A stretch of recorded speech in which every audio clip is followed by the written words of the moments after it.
নমস্কার বন্ধুরা, আজকে আমি তৈরি করে দেখাবো কাতল মাছের ফিশ ফ্রাই। এখানে আমি ছোট টুকরো কাতল মাছ নিয়েছি। মাছগুলোকে আমি প্রথমে নুন হলুদ দিয়ে একটু সেদ্ধ করে নিচ্ছি। কড়াইয়ের মধ্যে আমি কিছুটা জল নিয়েছি, জলের মধ্যে আমি কাতল মাছগুলোকে দিয়ে দিচ্ছি। আজকে আমি তোমাদের তৈরি করে দেখাবো কাতল মাছের ফিশ ফিঙ্গার। মাছগুলোকে আমি একটু নুন হলুদ দিয়ে সেদ্ধ করে নিচ্ছি। এখানে আমি হাফ চামচ নুন দিয়ে দিচ্ছি আর দিয়েছি হাফ চামচ হলুদের গুঁড়ো। মাছটা সেদ্ধ হতে হতে ফিশ ফিঙ্গারের মশলাটা তো রেডি করে নিচ্ছি।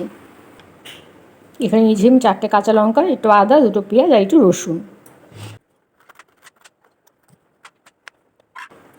আদার কাঁচা লঙ্কাটাকে আমি একটু পেস্ট করে নেব। আদা রসুনটা একটু পেস্ট করে নিয়েছি। পেঁয়াজগুলোকে আমি একটু কেটে নিচ্ছি।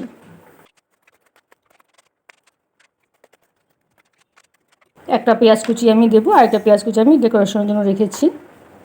পেঁয়াজটা আমি ছোটো ছোটো করে কুচি করে কেটে নিলাম। এদিকে মাছটাও আমার সেদ্ধ হয়ে গেছে, একদম নরম হয়েছে। মাছটা আমি নামিয়ে নিচ্ছি।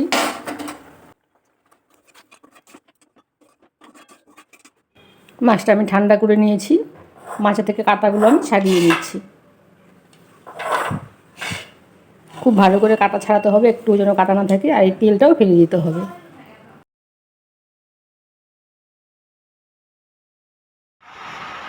মাছগুলো থেকে আমি কাঁটা ছাড়িয়ে নিয়েছি। এই তেলগুলো ফেলে দিতে হবে, সাইডের যে তেলগুলো, এই তেল আর কাঁটাগুলো আমি পরিষ্কার করে বেছে নিয়েছি। খুব ভালো করে বাছতে হবে যেন একটুও কাটা না থাকে। আমি একটা আলাদা বাটিতে তুলে নিচ্ছি। কড়াইয়ের মধ্যে আমি দিয়ে দিচ্ছি সর্ষের তেল। সর্ষের তেলে মাছটাকে আমি একটু কষিয়ে নেব। তেলটা গরম হয়ে গেছে, এর মধ্যে আমি পেঁয়াজ কুচিগুলো দিয়ে দিলাম। পেঁয়াজ কুচিগুলো একটু হালকা করে ভেজে নিচ্ছি। একদমই হালকা করে ভাজতে হবে। 2-3 মিনিটের মতো ভেজে আমি এখানে আদা রসুন আর কাঁচা লঙ্কা পেস্টটা দিয়ে দিচ্ছি। দিয়ে দিচ্ছি সামান্য হলুদের গুঁড়ো।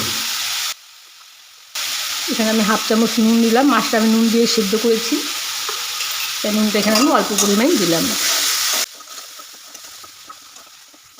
মশলাটাকে একটু সময় ধরে কষাতে হবে যাতে কাঁচা গন্ধ না থাকে রসুন পেঁয়াজের।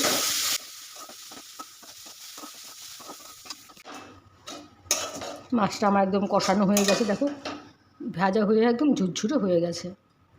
এরকম করে একদম ফ্রাই করে নিতে হবে মাছটা।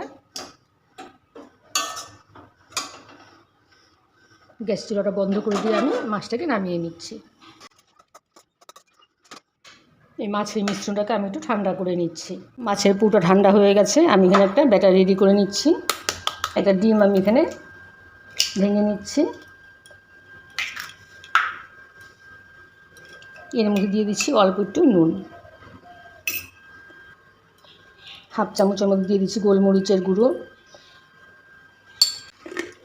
দিয়ে দিচ্ছি অল্প পরিমাণ চিলি ফ্লেক্স। এখানে আমি দিয়ে দিচ্ছি 2 চামচ পরিমাণ চালের গুঁড়ো। তোমরা চাইলে ময়দাও ব্যবহার করতে পারো। অল্প হলুদ আমি এখানে দিয়ে দিলাম। সমস্ত উপকরণ খুব ভালো করে মিশিয়ে আমি একটা ব্যাটার রেডি করে নিচ্ছি। এখানে আমি আর 1 চামচ চালের গুঁড়ো দিয়ে দিচ্ছি। ব্যাটারটা আমার রেডি হয়ে গেছে। ফিশ ফিঙ্গারগুলো আমি রেডি করে নিচ্ছি। এখান থেকে অল্প অল্প করে আমি মাছের পুর নিয়ে নিচ্ছি। নিয়ে খুব ভালো করে চেপে চেপে ফিশ ফিঙ্গারটা তৈরি করে নেব।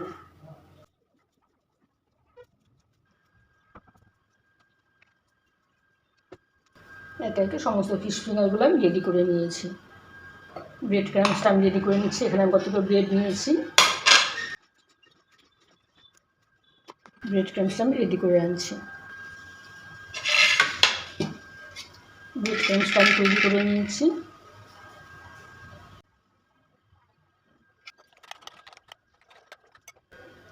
একটা একটা করে ফিশ ফিঙ্গার নিয়ে আমি ডিমের ব্যাটারে ডুবিয়ে নিচ্ছি।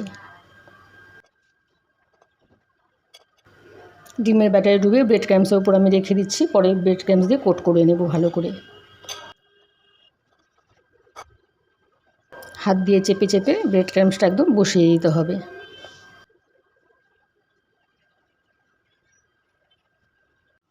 এই পাশটা আমি রেডি করে নিয়েছি, বাকিগুলো আমি ওর আবার রেডি করে নেব। পাশটা আমি প্রথমে ভাজা বসিয়ে দিচ্ছি। তেলটা আমার গরম হয়ে গেছে, তেলটা আমি আগে থেকে একটু গরম বসিয়ে রেখেছিলাম। একটা একটা করে ফিশ ফিঙ্গার আমি দিয়ে দিচ্ছি।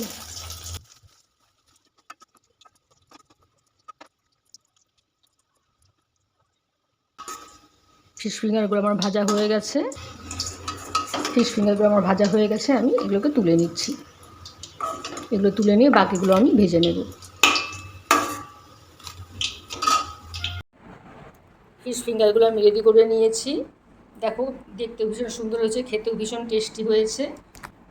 তোমরা অবশ্যই বানিয়ে খাবে। আমি তোমাদের একটা ভেঙে দেখিয়ে দিচ্ছি। দেখো কতটা মুচমুচে হয়েছে আর ভেতরটা কতটা সুন্দর হয়েছে। আমার এই রেসিপিটি তোমাদের কেমন লাগলো জানাবে। আমার চ্যানেলটিকে সাবস্ক্রাইব করে দিও আর লাইক কমেন্ট করতে ভুলো না। ঠিক আছে বন্ধুরা, আজকের মতো এখানেই রাখছি। টাটা।